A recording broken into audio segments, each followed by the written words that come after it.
తిరిగి BCN news కి స్వాగతం. సోషల్ మీడియాలో పోకడలు పచ్చని కాపురాల్లో చిచ్చుపెడుతున్నాయి. ఇలాంటి ఘటనే అన్నమయ్య జిల్లాలో చోటు చేసుకుంది. వివాహిత ఇన్స్టాగ్రామ్ ప్రేమ కాపురంలో చిచ్చుపెట్టింది. భార్య ఆమె ప్రియుడిని రెడ్ హ్యాండెడ్ గా పట్టుకుని యువకుడికి దేహశుద్ధి చేసింది. ఈ ఘటన మదనపల్లె జిల్లా ప్రభుత్వ ఆసుపత్రి వద్ద చోటు చేసుకుంది. అన్నమయ్య జిల్లా ములకల చెరువు మండలం వడ్డిపల్లికి చెందిన ఇంద్రశేఖర్ కు ఇన్స్టాగ్రామ్ లో ఓ వివాహితతో పరిచయం ఏర్పడింది. వీరి పరిచయం ప్రేమగా మారింది. భార్య వ్యవహారాన్ని పసిగట్టిన భర్త ఆమెకు బుద్ధి చెప్పాలనుకుని ప్రియుడితో ఉన్న సమయంలో రెడ్ హ్యాండెడ్ గా యువకుడిని పట్టుకుని దేహశుద్ధి చేశాడు. ఈ దాడిలో ఆ ప్రేమికుడు తన్నులు తిన్నాడు. అయితే తన భార్యను మాత్రం భర్త ఏమనలేకపోయాడు.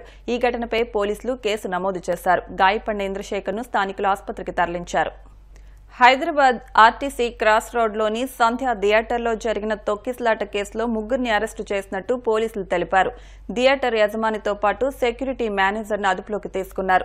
పుష్ప 2 ప్రీమియర్ సందర్భంగా హీరో అల్లు అర్జున్ థియేటర్కు వచ్చినప్పుడు తొక్కిసలాట జరిగిన విషయం తెలిసిందే. థియేటర్ వద్ద సరైన భద్రతా చర్యలు చేపట్టకపోవడంతోనే రేవతి అనే వివాహిత చనిపోయినట్టు పోలీసులు తేల్చారు.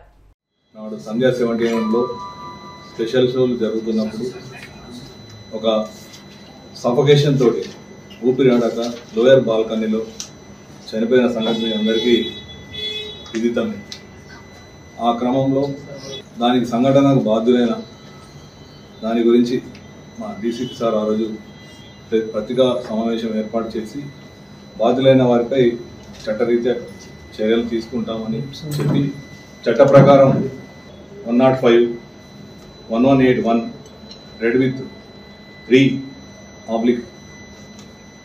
BNS ప్రకారము కేసు నమోదు చేసి చికట్పల్లి పోలీసుల ద్వారా పరిశోధన కొనసాగింది.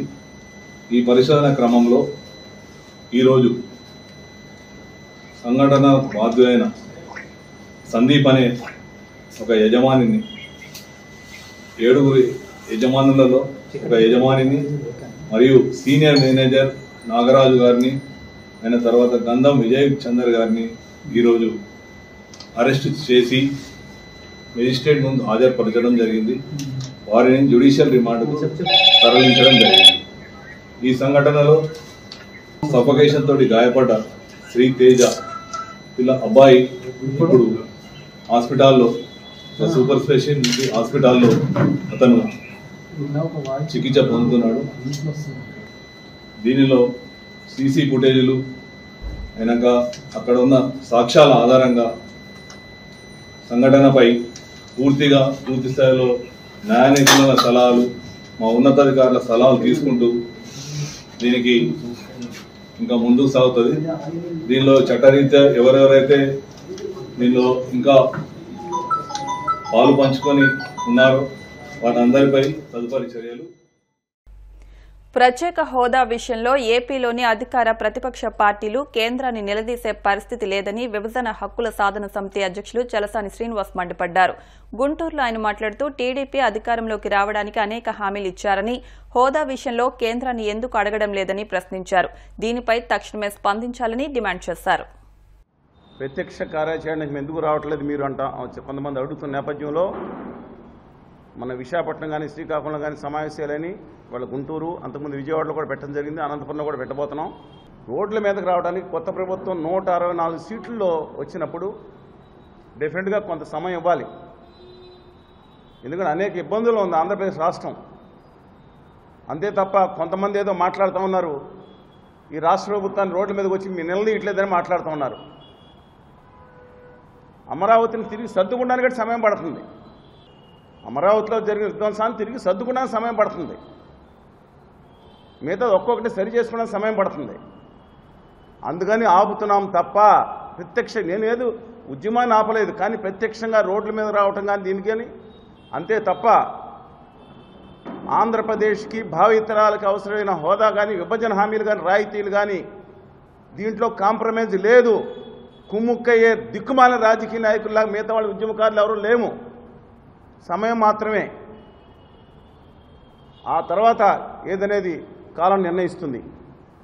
కొంతమంది మాట్లాడతారు 2019 తర్వాత ఉద్యమం చేయలేదన్నారు. వందలాది కార్యక్రమాలు మీ అందరికీ తెలుసు.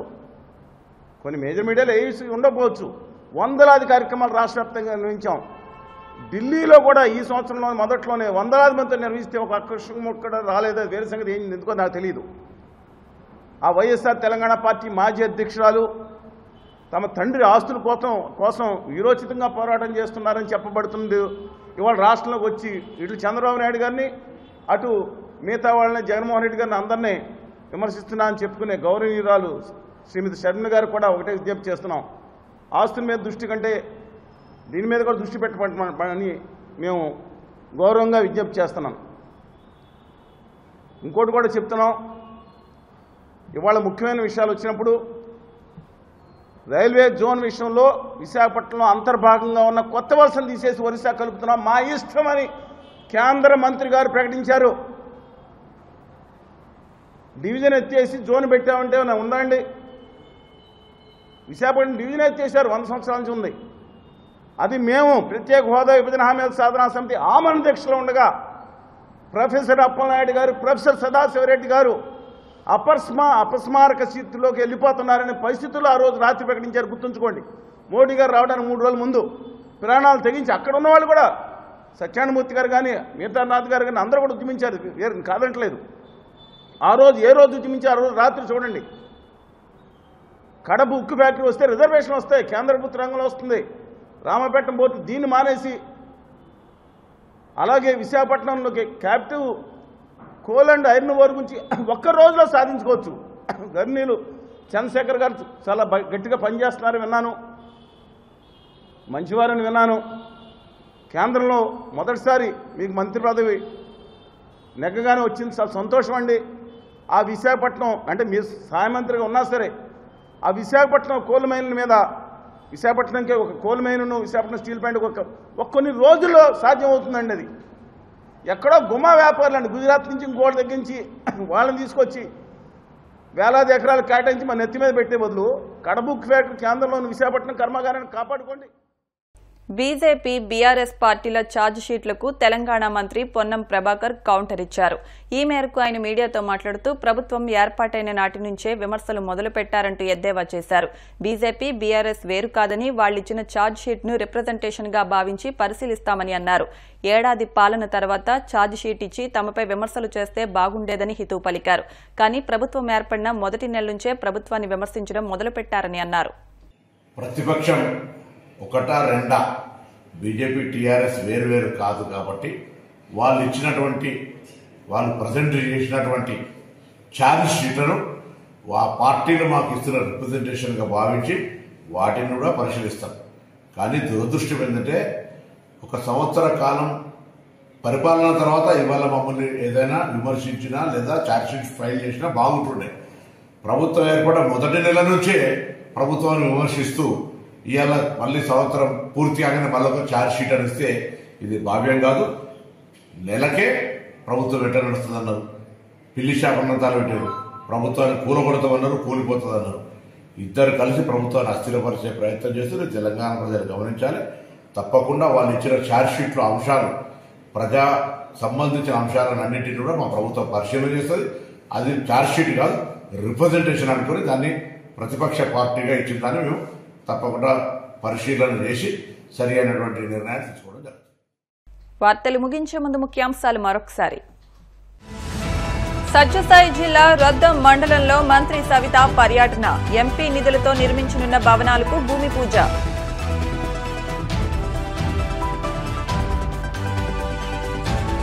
ఏపీ, తమిళనాడుకు మరో అల్పపీడనం ముప్పు. రైతుల్లో మొదలైన కలవరం.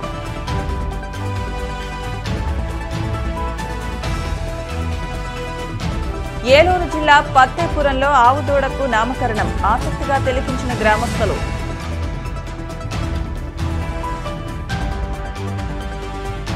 సరైన భద్రత లేకపోవడం వల్లే థియేటర్ వద్ద తొక్కిసలాట. ఈ ఘటనకు బాధ్యులైన 3 అరెస్టు చేశామన్న పోలీసులు. ఈ వార్తలు ఇంతటితో సమాప్తం. మరిన్ని వార్తల కోసం BCN digital YouTube channel, Facebook పేజ్ను ఫాలో అవ్వండి. అప్డేట్ వార్తల కోసం ప్లీజ్ సబ్స్క్రైబ్.